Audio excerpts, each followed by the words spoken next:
저와 여러분들은 영적인 존재죠. 영적인 존재입니다. 단순히 먹고 사는 그렇던 짐승이 아니라 영적인 존재입니다. 짐승들처럼 그냥 먹으면 그냥 간단하게 그렇게 사는 이 존재가 아니라 많은 것들을 생각하고 느끼며 또 걱정하는 그런 존재들입니다. 동물들 가운데 내가 어떻게 살아가야 될까? 내 인생이 어떻게 될까? 그런 걱정하지는 않잖아요. 동물들은 그냥 먹을 것이 없으면 배고프고 먹을 거에 대해 찾고 그럴 뿐이지 미래에 대해서 어떻게 살까 무엇 때문에 고민하고 걱정하지는 않습니다. 우리 사람들은 영적인 존재이기 때문에 많은 생각과 고민을 하며 항상 마음에 무엇인가를 품고 살죠. 미래에 대한 걱정이 있고 직장이나 사업에 대한 생각들, 자녀 양육에 대한 고민들, 가족에 대한 부양에 대한 걱정과 생각들, 그런 것들을 항상 생각하고 마음에 품고 사는 것이 인간입니다. 지금 여러분들의 가장 큰 고민과 어려움은 무엇인가요? 그 고민과 어려움들을 생각하잖아요. 그럼 생각하는 것이 마음에 자리 잡고 마음에 가득하게 됩니다. 눈을 감으면 어떠한 생각이 나고 어떠한 마음의 상태이십니까? 사람이 지금 어떻게 생각하고 어떠한 마음을 품고 사느냐에 따라 인생의 방향과 결과가 달라진다는 걸 우리는 알아야 합니다. 사람이 마음먹기에 달려있다라고 얘기하죠. 사람이 마음먹기에 달려있다. 똑같은 환경인데도 어떻게 마음먹느냐에 따라 어떻게 바라보느냐에 따라서 그 인생의 방향이 달라지고 결과가 달라진다는 것입니다. 우리가 스스로 어떻게 마음먹고 살아가느냐에 따라 생각이 달라지고 말이 달라지고 행동이 달라집니다. 또 삶이 분명히 달라집니다. 우리 인간 스스로가 결정하는 건 아니에요. 하나님께서 우리의 인생을 이끌어 주시지만 그럼에도 불구하고 여러분들이 어떻게 생각하고 어떻게 마음을 먹고 어떻게 바라보느냐에 따라서 생각이 달라지고 말이 달라지고 또 행동이 달라진다는 거죠. 그러니까 여러분들이 어떻게 생각하고 어떻게 마음 먹냐가 굉장히 중요한 것 같습니다. 오늘 본문에서는 이러한 우리의 생각과 마음이 왜 중요한지 그리고 어떠한 생각과 마음을 먹어야 잘 살 수 있는지에 대해서 분명하게 말씀해 주고 계십니다. 바라기는 오늘 말씀을 통하여 저와 여러분들의 생각과 마음이 하나님께 기쁨이 되고 정말 영광 돌리는 복된 삶이 되기를 주의 이름으로 축복합니다. 오늘 저와 여러분들에게 주시는 말씀 첫 번째로는 모든 지킬 것만한 것 중에 마음을 지키라는 거예요. 마음을 지키라. 모든 지킬 만한 것 중에 마음을 지키라라고 말씀을 합니다. 오늘 본문 잠언서 4장 23절 말씀 같이 함께 읽겠습니다. 시작. 모든 지킬 만한 것 중에 더욱 내 마음을 지키라. 생명의 근원이 이에서 남이니라 라고 말씀입니다. 너희가 모든 지킬 만한, 모든이라는 건 뭐냐면은 영육간의 모든 거죠. 모든 거예요. 모든 걸 지켜야 됩니다. 직장도 지켜야 되고 건강도 지켜야 되고 많은 것들을 지켜야 할 게 참 많지 않습니까? 근데 모든 지킬 만한 것 중에 가장 중요하게 지켜야 될 게 뭐냐면은 마음이라는 거예요. 마음을 정말 여러분들이 뺏겨서는 안 되는 거예요. 가장 중요한 거 지켜야 됩니다. 누군가가 여러분들이 만약에 뭘 빼앗으려고 할 때 어떠한 강도라든지 아니면 어떤 소매치기라든지 무엇을 빼앗으려고 할 때 여러분 안 뺏기려고 지키잖아요. 그렇죠? 지킵니다. 그걸 왜 뺏깁니까? 내 건데. 그런데 지켜야 할 것 중에 가장 중요한 게 뭐냐면 마음을 지키라는 것이에요. 마음을 지키라. 근데 왜 그러냐? 뒤에 보시면은 모든 지킬 만한 것 중에 더욱 강조형입니다. 더욱 내 마음을 지키라. 그 이유가 뭐냐면은 생명의 근원이 이에서 남이니라 라고 말씀을 하세요. 생명의 근원이 이에서 남이단다는 게 뭐냐면 근원이라는 건 뭐냐면 마음의 근원이에요. 모든 원동력이에요. 내가 마음을 어떻게 먹느냐에 따라 생각이 달라질 뿐만이 아니라 삶의 원동력이 달라져요. 똑같은 환경이고 똑같은 사람인데 어떻게 마음 먹느냐에 따라 그 사람이 완전히 바뀌어져요. 180도 달라진단 말입니다. 그래서 생명의 근원이 이에서 남이니라. 마음을 지키라. 생명의 근원이 이에서 남이니라. 성경은 마음을 다스리는 자가 성을 빼앗는 자보다 낫다고 얘기해요. 성을 빼앗는 자보다 마음을 지키는 자가 더 낫다고 합니다. 잠언서 16장 32절에 노하기를 더디하는 자는 용사보다 낫고 자기 마음을 다스리는 자는 성을 빼앗는 자보다 나으니라. 노하기를 더디하는 자는 어떤 사람이냐면 용사보다 낫다는 거예요. 주는 대로 여러분 막 노하면은 그게 사단이 도구가 되는 거죠. 파탄이 무너뜨리는 거예요. 그런데 노하기를 더디하는 자는 용사보다 낫고 자기 마음을 다스리는 자는 성을 빼앗는 자보다 낫다. 성을 빼앗는 자보다 낫다. 그만큼 마음을 다스리는 사람이 굉장히 존귀한 자이고 지혜로운 자이고 능력 있는 자이고 정말 귀한 자라는 것을 말씀하는 겁니다. 그래서 자신의 마음을 제어하지 못하는 사람은 성읍을 무너뜨리고 성벽이 없는 자와 같다라고 표현을 해요. 마음을 다스리지 못하는 사람은요, 성벽이 없는 사람이라는 거예요. 우리 잠언서 25장 28절에 얘기합니다. 자기의 마음을 제어하지 아니하는 자는 성읍이 무너지고 성벽이 없음과 같으니라 라고 합니다. 여러분 잘 생각해 보세요. 그 당시에 외부로부터 적으로부터 원수로부터 지키는 게 뭡니까? 성벽이에요. 우리나라도 고대에 보면은 우리 과거를 보면은 성벽을 짓잖아요. 성벽을 쌓는데 왜 쌓습니까? 원수가 함부로 들어오지 못하도록 지키기 위해서 성벽을 쌓는 거예요. 근데 마음을 다스리지 못하는 사람, 제어하지 못하는 사람은요, 성벽이 없는 사람이에요. 마음과 들락달락하는 거죠.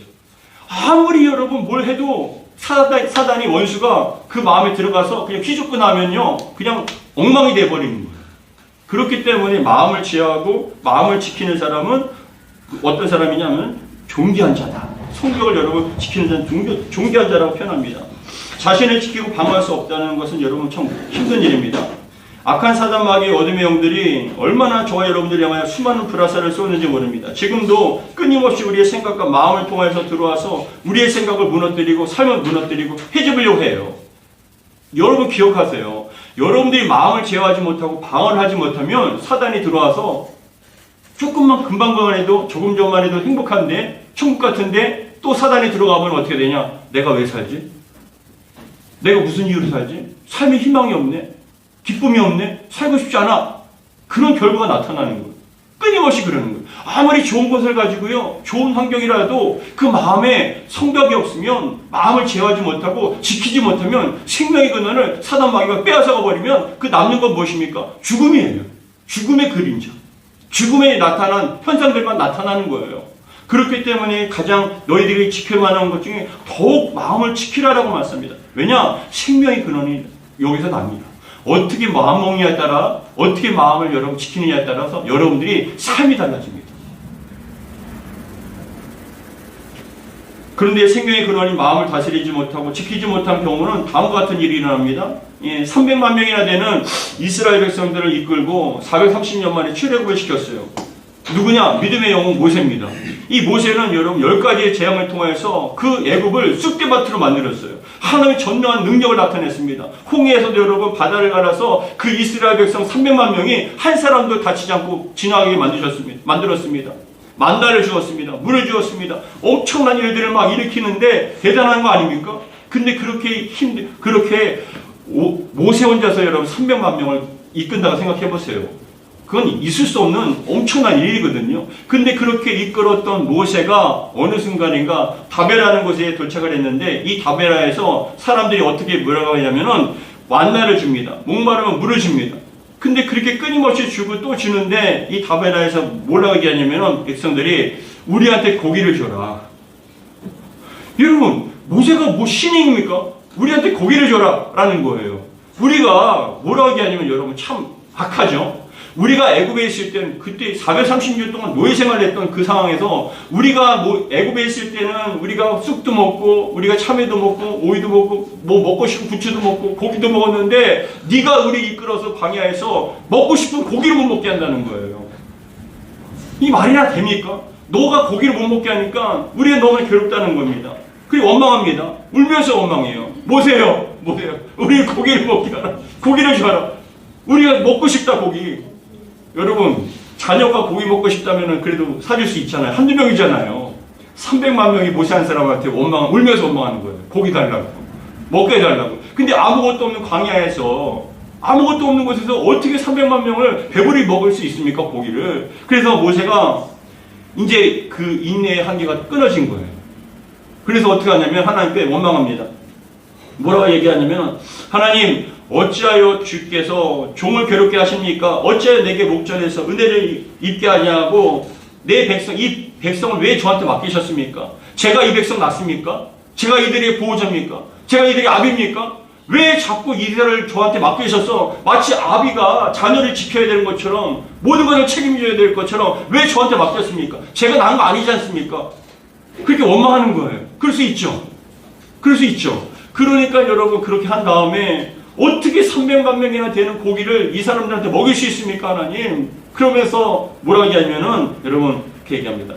넉넉하오니 저를 죽여주옵소서. 죽여주옵소서라고 얘기합니다. 민수기 11장 15절에 얘기합니다. 주께서 내게 이같이 행하실진대 구하옵나니 내게 은혜를 베푸사 즉시 나를 죽여 내가 고난당함을 내가 보지 않게 하옵소서. 내가 무슨 꼴 보려고 이렇게 살아가냐 이거예요. 차라리 죽여달라. 이 꼴 더 이상 보지 않고 이 원망 듣는데도 한계가 있습니다. 고통스럽습니다 라고 그렇게 얘기하면서 날 죽여달라는 거예요. 여러분 방금 전까지만 해도 하나님께서 여러분 역사하십니다. 걱정하지 마세요 라고 그 백성들이 이끌고 지키던 그 모세가 한순간에 무너져 버린 거죠. 그 마음속에 하나님 없고 인간적인 생각이 드니까 여러분 그냥 죽고 싶은 거예요. 참 중요합니다.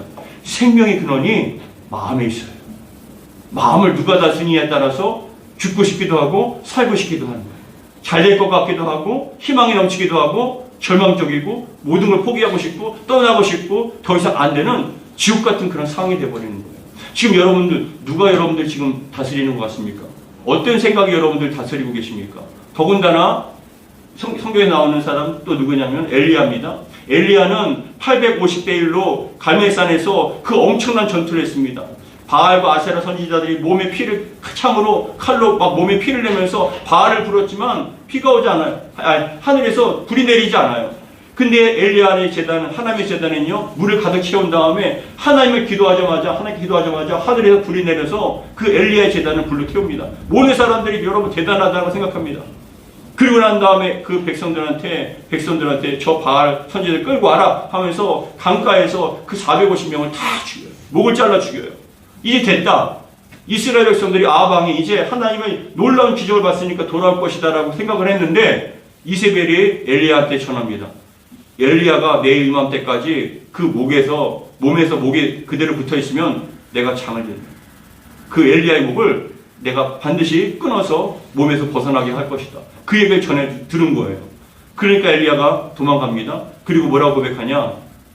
그렇게 당당하고 맞서 싸웠던 엘리야가 다음과 같이 고백합니다. 열왕기상 19장 4절에 자기 자신은 광야로 들어가 하룻길쯤 가서 한 로뎀나무 아래에서 앉아서 자기가 죽기를 원하여 이르되 여호와여 넉넉하오니 지금 내 생명을 거두시옵소서. 나는 이제 내 조상들보다 낫지 못하니 내 생명을 가져가 달라는 거예요. 은혜 베풀어 주옵소서. 뭐예요? 죽고 싶다는 거죠.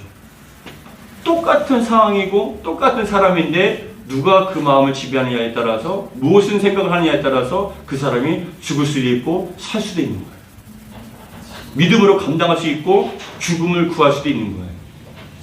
여러분 이렇기 때문에 성경에서 말씀하는 거예요. 모든 지킬 만한 것 중에 더욱 내 마음을 지키라. 생명의 근원이 이에서 납니다. 어떻게 마음먹느냐에 따라 어떤 생각이 여러분들 다스리냐에 따라서 여러분들이 죽기도 하고 살기도 한다는 것이죠. 지금 다시 한번 여러분들 누가 무엇이 여러분들의 생각과 마음을 다스리십니까? 죽고 싶습니까? 포기하고 싶습니까? 안 되는 것 같습니까? 희망이 없습니까? 그건 여러분들 다스리는 그 어둠의 세력이 여러분들에게 자꾸 불어넣는 거예요. 죽고 싶은 생각으로, 사망의 생각으로, 안 된다는 생각으로. 그런데 하나님께서는 여러분 정반대의 역사가 나타나는 거죠. 성도 여러분, 우울감이 생각과 마음에 들어오면 얼굴이 굳어지고 웃음이 사라져요. 우울감이 그래요. 우울감의 가장 큰 특징, 징조가 뭐냐? 웃음이 사라져요. 무표정하게 돼요. 그리고 어떻게 되냐? 무엇을 하고 싶은 마음이 없어져요. 의지가 없어져요. 무기력해집니다. 사람 만나는 것도 싫어요. 움직이는 것도 싫어요. 자꾸만 어둠, 커튼을 닫고 그냥 어둠에 있고 싶고 무기력하니까 그냥 자고 싶고 자도 또 피곤하고 우울합니다. 삶에 희망이 없어요. 기쁨이 없어요. 내가 왜 사는가? 살고 싶지 않다. 그냥 죽고 싶다. 밤에 잘 때는 내일 일어나고 싶지 않다. 아침에 일어나면 오늘 하루 또 어떻게 살아가야 되나? 그런 마음이 연속인 거예요.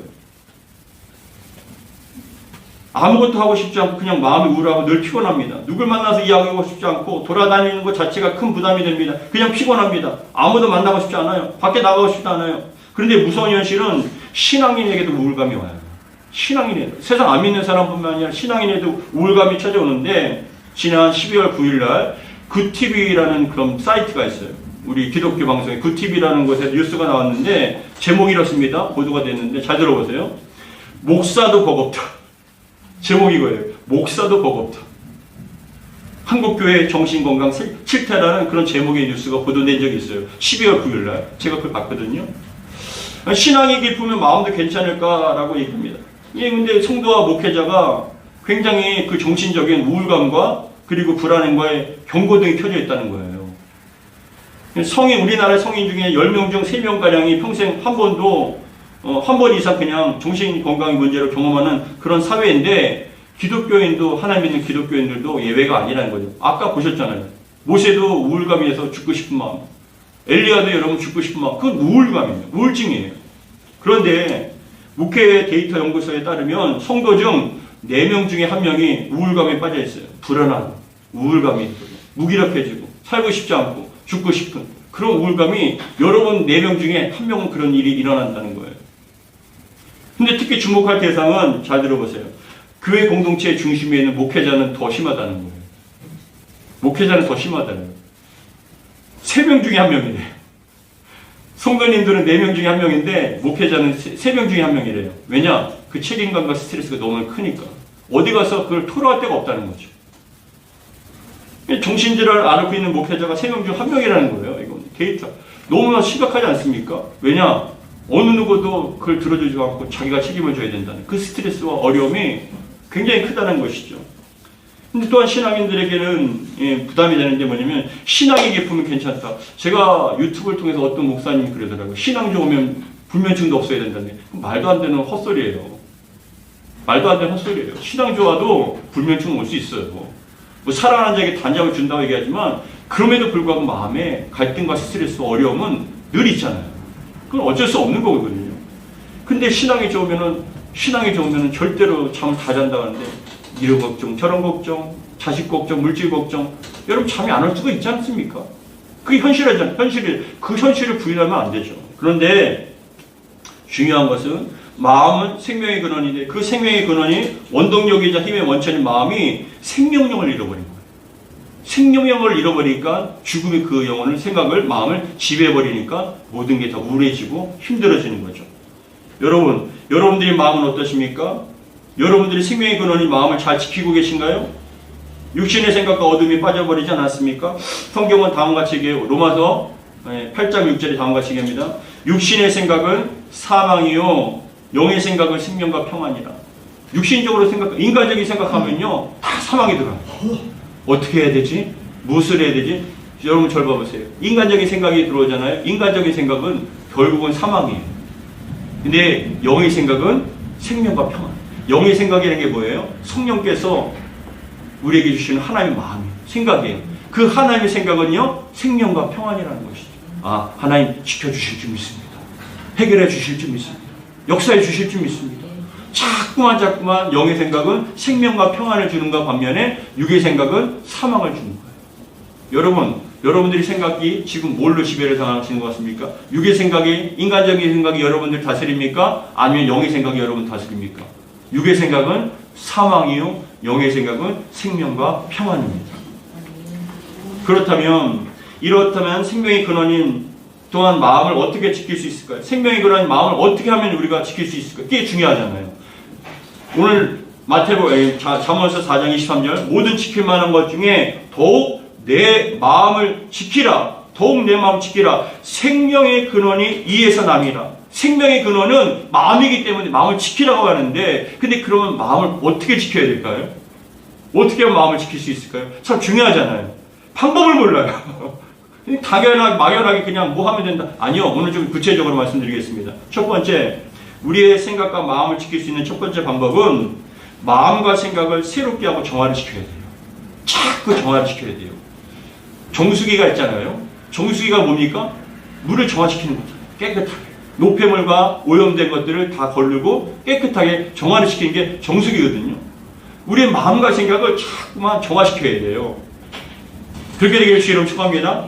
그런데 시편 51편 10절의 말씀에 다음과 같이 얘기합니다.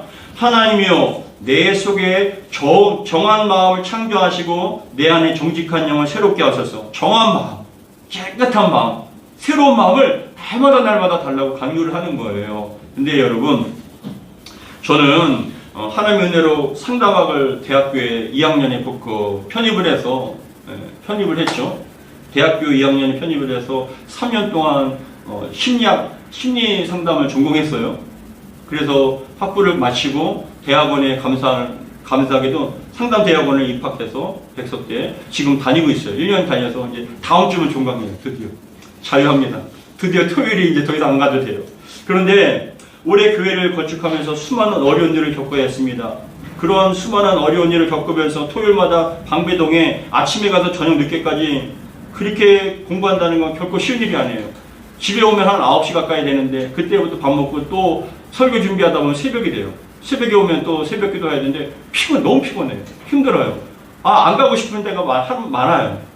그런데 여러분 과제를 내고 리포트 내고 연구해서 조별로 발표하고 한다든지 근데 그러한 상황에 1년 동안 제가 처한 상황에서 그걸 감당하는 게 너무 힘들었어요. 사실은 과제 내야 되고 매주마다 시험 봐야 되고 리포트 내야 되고 조별로 또 모아서 연구해서 또 발표해야 되고 너무나 힘들었어요. 정말 기진맥진했습니다. 그런데 그렇게 힘들게 1년을 다니면서 저는 육신적으로나 정신적으로나 힘들고 여유가 없다라고 생각을 했는데 제 혈압과 건강을 담당하는 의사 선생님이 내과 그 전문의 선생님이 그러더래요. 사모님한테 얼마 전에 아니 사모님 왜 이렇게 건강이 안 좋아지셨어요? 목사님 건강이 많이 좋아지셨는데 목사님 건강이 그렇게 좋아지셨는데 왜 사모님 반대로 이렇게 몸이 안 좋아지셨어요? 그러더래요. 아니 제가 생각하기에는 1년 동안 얼마나 스트레스를 많이 받고 얼마나 고생을 했는데 제가 여러분 아시다시피 다 말은 못해도 여러분 경찰서부터 법원부터 시작해서 얼마나 많이 시달리고 여러분 시청에 다니면서 얼마나 애가 타는지 몰라요. 너무나 고통스러웠고 또 여러분 목요일마다 토요일마다 학교 가서 그렇게 기지맥진해서 왔는데 검사 결과 건강이 너무 좋아졌다는 거예요. 이게 도대체 무슨 좋아할까? 어떻게 될까? 근데 여러분 제가 지난 2년 동안 얼마나 고생을 했는데 내가 이렇게 몸이 좋아졌지? 이건 잘못된 거 아닌가라고 생각을 했는데 제가 말씀을 준비하며 기도하다 보니까 주신 은혜가 깨달은 게 있어요. 뭐냐면은 저도 모르게 1년 동안 상담학을 공부하면서 개인 상담, 부부 상담, 또 어떤 가정 상담, 집단 상담 그런 상담을 공부하면서 그 전문의 교수님들한테 상담을 공부하다 보니까 강의를 듣다 보니까 제 생각과 마음이 정결하게 된 거예요. 제 마음의 깊은 상태를 들여다보게 될 수 있고 마음을 어떻게 다스려야 되고 어떻게 그것을 관리해야 되는지 상담자 입장으로서 그것을 자꾸만 알게 모르게 저도 모르게 공부하고 있었던 거예요. 그러다 보니까 또 발표하다 보니까 연구하다 보니까 어떻게 되냐? 그렇게 제 영혼이 제 생각의 마음이요 자꾸만 정화가 되는 거예요. 다스릴 줄 알게 되는 거예요. 조금씩 생각은 이렇게 다스려야 되는구나. 내 안에 있는 깊은 내면에 있는 그 슬픔과 괴로움들 상처들을 어떻게 관리해야 되는가 그 공부를 통해서 또한 그 학습을 통해서 배우게 되는 거죠. 조별 모임을 통해서 또 제가 힘들고 어려운 것들을 고백하고 얘기하면서 또 그거에 대해서 조언을 해주고 같이 또 그것을 들어주고 하다 보니까 제가 모르게 마음이 정화가 된 거예요. 여러분 놀라운 사실이에요. 마음과 생각이 정화되다 보니까 육신도 건강해지는 거예요. 생명의 근원이 마음에 있구나. 그래서 저는 상담학을 공부하면서 간절한 마음이 소원이 생겼어요. 뭐냐면은 제가 열심히 공부해서 정말 전문가가 돼서 우리 성도님들을 소그룹을 통해서 함께 나눌 수 있도록 삶을 나누고 아픔을 나누고 그렇게 또 말씀을 듣다고 또 상담을 통하여서 생각과 마음이 좀 정화가 되고 그것을 어떻게 다스려야 되는지 그것을 알을 통하여서 여러분들이 건강할 수 있는 마음 생각과 마음이 건강해지면요 육신도 건강해지고 삶이 건강해지는 거예요. 너무 놀랐어요. 그래서 제가 막 발표하면서도 눈물 펑펑 흘리고 막 제 안에 있던 그런 옛 감정들, 슬픔들, 상처받았던 것들 조언들한테 나누면서 또 조언들도 자기가 받았던 그런 어렸을 때부터의 상처와 부모님부터의 상처, 그런 삶에서의 고통들을 갖다가 가면서 위로해주고 격려해주고 지지해주고 막 그러다 보니까 알게 모르게 그게 다 정화가 된 거예요. 회복이 된 거예요. 쌓인 것들이 사라지게 된 거예요. 마음의 병이 없어지니까 육신의 병도 사라지게 된다는 거예요. 그래서 저는 정말 간절한 마음을 기도해요. 하나님 우리 교회 이사 가서 이제 방들이 많으니까 우리 성도님들 소그룹을 통해서 정말 그런 생각과 마음들이 노폐물들 있잖아요. 그 쓰레기들, 그 상처받았던 것들을 다 정화시키고 치유하고 회복시켜서 온전한 공동체가 소그룹이 되기 원합니다. 그러면 여러분들이 생각과 마음을 정화시킬 뿐만이 아니라 어떻게 다스려야 되고 어떻게 감정을 추스려야 되는지를 배우게 되면 어떻게 됩니까? 생각과 마음이 건강해지는 거죠. 그러면 육신도 건강해지고 삶이 건강해지고 마음이 건강해지고 가정이 건강해지고. 그래서 여러분 저희 아들도 그러더라고요. 그랬대요. 저는 못 들었는데 저희 아들이 아빠 요즘에 즐거운 일 있어? 왜 이렇게 저러고 다녀? 그러더래요. 왜 그렇습니까? 마음이 생각이 저도 모르게 정화가 되는 거예요. 이런 은혜가 있기를 주로 축원합니다. 그래서 우리도 앞으로 목장과 또 소그룹을 통해서 그런 마음의 다스림, 생각의 다스림 그런 것들을 우리가 잘 배워나가면서 그래서 교수님한테도 부탁을 드렸어요. 교수님 와서 좀 강의를 해주시고 이번에도 집단 상담하는데 너무 좋더라고요. 막 첫 시간 했는데 막 눈물 펑펑 흘리고 어렸을 때부터의 상처, 아픔들을 다 정화시키니까 회복이 됐대요. 아, 그동안 눌렸던 것들, 감정들을 다 정화시키고 다스리게 되니까 여러분, 근데 그게 남녀노소 상관없어요. 어떤 분은 여러분 70대가 돼도 그게 남아있고 80대가 도 남아있잖아요. 그런 것들 치유됐을 때 생각과 마음이 치유되니까 육신도 치유가 되고 가정의 삶이 치유가 되더라고요. 그런 은혜가 있기를 간절히 소원합니다. 그래서 마음은 항상 생각은 정화가 되어야 된다. 두 번째, 마음과 생각을 지킬 수 있는 방법 두 번째로는 하나님으로 채우라는 거예요. 그 생각과 마음을 하나님으로 채우라. 사랑하는 성도 여러분, 속지 마시기 바랍니다. 여러분들의 생각과 마음에 누가 주는 생각과 마음인지 분별하셔야 됩니다. 성경 분명히 다음과 같이 말씀합니다. 디모데후서 1장 7절에 다음과 같이 됩니다. 하나님이 우리에게 주신 것은 두려워하는 마음이 아니요 오직 능력과 사랑과 절제하는 마음이니. 하나님께 주시는 마음은 두려움이 아니에요. 속지 마세요. 자꾸 두렵습니까? 하나님께 주신 마음이 아니에요. 하나님께 주신 마음은 뭐냐? 능력과 사랑과 절제하는 마음이에요. 사랑의 마음으로 치유가 되길 원하세요. 그러니까 우리는 여러분 마음을 두려워하고 걱정하지 마. 그건 사단이 주는 거예요. 하나님을 채우시기 바랍니다. 그래서 우리는 중요한 거 첫 번째, 말씀을 늘 들어야 돼요. 믿음은 들음에서 나잖아요. 말씀을 듣기 전과 듣고 후에가 달라요. 여러분 예배 드리기 전과 예배 드린 다음에 달라요. 그 예배 드리기 전 얼굴이 잔뜩 찌푸려지고 죽음과 사망의 것들이 가득 찹니다. 눈빛에도 알아요. 그게 왜요? 드러나기 때문에 그래요. 생각과 마음이 드러나잖아요. 그럼 얼굴이 굳어지고 마음이 굳어지면 어떻게 되냐? 죽음이 드러나요. 그게 여러분 그림자가 다 나타나게 되어 있어요. 근데 말씀이 들어가면 어떻게 되냐? 말씀은 생명이잖아요. 능력이잖아요. 빛이잖아요. 말씀이 들어가면 여러분 빛이 임하게 되니까 어둠이 사라지고 죽음의 그림자가 사라지니까 어떻게 되냐? 생명이 얼굴이 뽀해지고 환해져요. 얼마나 신기한지 몰라요. 여러분 말씀을 듣고 전과 후가 틀립니다. 그렇게 되면 중요한 건 항상 말씀을 들으세요. 들으면 믿음에서 나죠. 믿음이 생기면 어떻게 되냐? 하나님으로 채워지면은 여러분들이 삶을 온전하게 살아갈 수 있어요. 지킬 수 있어요. 여러분들이 골로새서 3장 15절 다음과 같이 얘기합니다. 그리스도의 평강이 너희 마음을 주장하게 하라. 그리스도의 평강이 너희 마음을 주장하게 하라. 너희는 평강을 위하여 한 몸으로 부르심을 받았으니 너희는 또한 감사하는 자가 되라. 여러분 잘 봐보세요. 어둠에 꽉 붙잡힌 영혼은요. 그 생각과 마음이 어둠으로 가득 찬 영혼은요. 절대로 감사가 안 나와요. 나올 수가 없어요. 감사는. 그 어둠에 붙잡힌 영혼은요. 절대로 감사가 안 나와요. 근데 은혜 받고 그 마음속에 심령 속에 은혜가 임하게 되고 말씀이 들어가잖아요. 감사가 나와요. 여러분들 이게 중요한 말씀이에요. 무엇이 여러분 생각과 마음에 들어차고 무엇이 지배하느냐에 따라 완전히 달라진다니까요. 얼굴이 달라지고 표정이 달라지고 말이 달라지고 행동이 달라지고 더 나가서 여러분 감사가 나옵니다. 여러분들이 그런 은혜가 있기를 주로 축원합니다. 마음을 지키기 위해서는 말씀을 들으세요.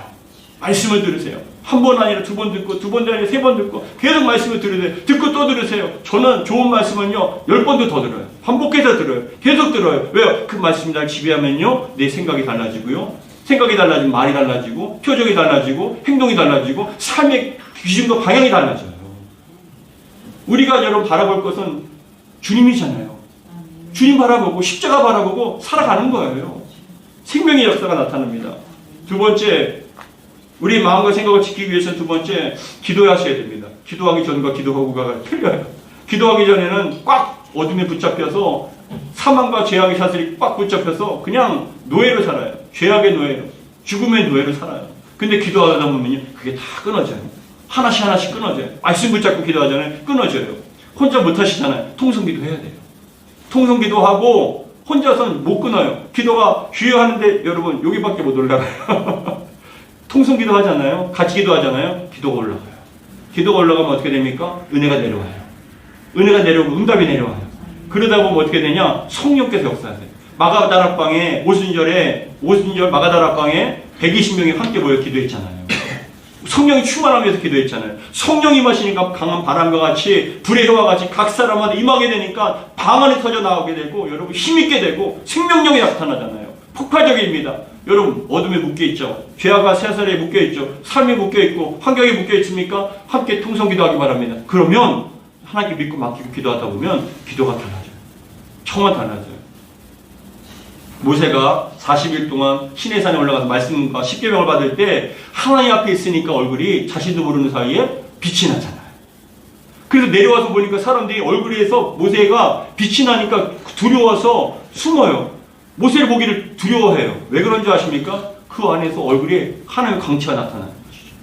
기도하면 얼굴에 광채가 나타나요. 영혼의 광채가 나타나요. 여러분들이 그렇게 되기를 주로 축원합니다. 매일같이 기도 한 1분, 2분 하다가 안 된다고 포기하지 마시고 한 5분 하다가 포기하지 마시고 여러분 목회자인 저도 하루에 한 4시간 기도해야만 감당할 수 있어요. 우리 성도님들은 목회자도 4시간 여러분 기도했을 때 감당하는데 여러분 얼마나 기도하셔야겠습니까? 한 10분, 20분 하다가 안 된다 하지 마세요. 그 기도도 아니에요. 목숨 걸고 기도하세요. 작정하고 기도하세요. 계속 기도하세요. 기도가 살 길이라. 기도 외에는 이런 이유가 나갈 수 없어요. 기도해야만 여러분들이 안에 있는 악한 생각과 그 노폐물들, 영혼의 쓰레기들이 떨어져 나가는 거예요. 결박이 끊어지는 거예요. 그랬을 때 여러분들이 그 자유함, 얼마만큼 기쁘고 감사하고 그래서 기도하기 전과 기도하고가 달라지는 거예요. 기도하기 전에 원망이 나옵니다. 기도하기 전에는 죽을 것 같습니다. 근데 기도하고 나니까 감사가 나오고 기쁨이 나오고 찬양이 나옵니다. 여러분들이 이런 은혜가 있기를 바랍니다. 그리고 마지막으로 항상 말씀으로 채우세요. 네, 말씀으로 채우세요. 성경 읽으시고 계속 성경 읽으시고 말씀으로 채우십시오. 말씀 읽기 전과 후가 달라집니다. 빌립보서 2장 5절에 너희 마음에 이 마음을 품으라. 그리스도 예수의 마음이니 너희 안에 이 마음을 품으라. 곧 그리스도의 마음이 예수의 마음이니 말씀을 통해서 예수의 마음을 품는 거예요. 십자가 은혜를 품는 거예요. 계속 말씀을 품다 보면 어떻게 되냐? 그것이 여러분들의 역사 안에서 역사하셔서 충만하게 돼서 항상 기쁨과 감사가 넘치게 됩니다. 여러분 잊지 마세요. 무엇을 바라보냐, 무엇을 생각하느냐에 따라서 여러분들이 생각이 달라지고 여러분들이 삶이 달라지고 방향이 달라지고 결과가 달라집니다. 지금 여러분들이 말씀을 듣는데도 마음으로 아멘하고 계시죠? 우리 우선 세임마음교회 가장 큰 특징이 아멘 안 하는 거예요. 아멘만 잘해도 여러분 복 받아요. 근데 잊지 마세요. 아멘은요, 나도 그렇습니다, 동의합니다라고 고백하는 거예요. 마음으로 믿어 입으로 신하면 구원의 역사가 나타납니다. 우리 이제 이사 가면 지금이야 여기서 있으니까 그렇지 저쪽 가면 여러분 방음이 잘 되어 있습니다. 여러분들이 소리 지르고 아멘해도 안 나가요 밖으로. 아멘 하세요. 말씀이 떨어질 때마다 손 뻗을 때마다 아멘 하세요. 아멘 하면요 말씀이 들어가서 은혜가 들어가서 역사하는 거예요. 하나님 말씀은 살았고 운동력 있어 좌우에 날선 어떤 것보다 예리하여 영과 혼과 골수를 찔러 쪼개까지 하며 사람의 마음을 감춰요. 살아있는 말씀이 들어가면요 그 안에 있는 영과 혼이 다 쪼개지고 빛과 어둠이 갈라지게 되고요 성령께서 역사하시니까 역사가 나타나는 거예요. 그래서 저는 여러분 항상 차 안에서 교회 갈 때마다 건설 현장 갈 때마다 말씀을 들으면서 아멘해요. 아멘 소리 지르고 아멘해요. 그러다 보면 여러분 마음이 편안해지고 말씀이 들어오니까 은혜가 임하니까 그러니까 아멘하고 소리 지르고 또 현장에 가서 또 기도하고 여러분 그렇게 살아가는 거 아닙니까? 여러분 우리가 신앙생활 왜 합니까? 여러분 왜 예배 드리세요? 어쩔 수 없이 왜 예배 드립니까? 아니요. 마당만 밟지 마세요. 이 시간 말씀을 들음을 통하여서 아멘을 통하여서 여러분 심령 안에 있던 노폐물들이 사라져야 됩니다. 쓰레기들이 여러분 사라져야 되고 여러분 마음을 더럽히고 여러분들 무겁게 하고 죽이는 그런 악한 것들이 떠나가야 되는 거 아닙니까? 그랬을 때 예배 드리고 난 다음에 하나님 감사합니다. 살아야 되는 숨통이 트이잖아요. 목욕하고 나오면 여러분 얼굴이 뽀샤시해지잖아요. 영적으로 여러분 영적인 샤워를 하게 되면 얼굴이 뽀샤시해지고 감사가 넘치고 오기 전에는 찬양할 때는 얼마만큼 무서운지 몰라요. 근데 예배 드리고 말씀 듣고 은혜 받으면 나갈 때는 항상 웃으면서 헷갈리네요. 예배가 끝나서 웃으시는 건지 은혜를 받아서 웃으시는 건지. 근데 우리가 예배 드린 다음에는 또 그래도 전 믿어요. 은혜 받아서 여러분 웃으시는 거구나. 빨리 끝나서 웃으시는 게 아니라 예배 끝나서 웃으시는 게 아니라 은혜 받아서 웃으시는 걸 전 그렇게 믿어요. 어둠에 묶이면 안 되죠 저도. 그러니까 나는 설교를 잘하는구나, 은혜를 갖다 끼치는구나 라고 이렇게 생각하면서 여러분 말씀을 선포하는 거예요. 그러면 어떻게 됩니까? 마음이 예배가 드리면 좋잖아요. 행복하잖아요. 삶이 바뀌어지잖아요. 말이 바뀌어지고 그동안 묶였던 것들 일주일 동안도 세상에 살면서 얼마만큼 많이 묶입니까? 얼마만큼 많은 것들이 들어와서 여러분들이 힘들게 하고 고통스럽게 하고 죽음을 생각하게 만듭니까? 우울하게 만듭니까? 그런데 이 시간 말씀을 통해서 생명이 있게 하시고 능력 있게 하시고 빛이 있게 하시고 그리고 모든 결박이 끊어져서 정말 감사함으로 돌아가는 그 자체가 복인 줄 믿습니다. 여러분 오늘 말씀 마지막으로 4장 23절 읽고 마치겠습니다. 시작. 모든 지킬 만한 것 중에 더욱 내 마음을 지키라. 생명의 근원이 이에서 남이니라. 아멘. 마음을 지키시기 바랍니다. 생명의 근원이 이에서 남입니다. 어떻게 생각하고 어떤 것이 여러분들을 다스리냐에 따라서 완전히 달라집니다. 말씀이 다스리고 하나님이 다스리고 은혜가 다스려서 역사가 나타나는 저와 여러분들 가정의 삶이 되기를 주의 이름으로 축복합니다. 기도하겠습니다. 아버지 하나님 감사드립니다.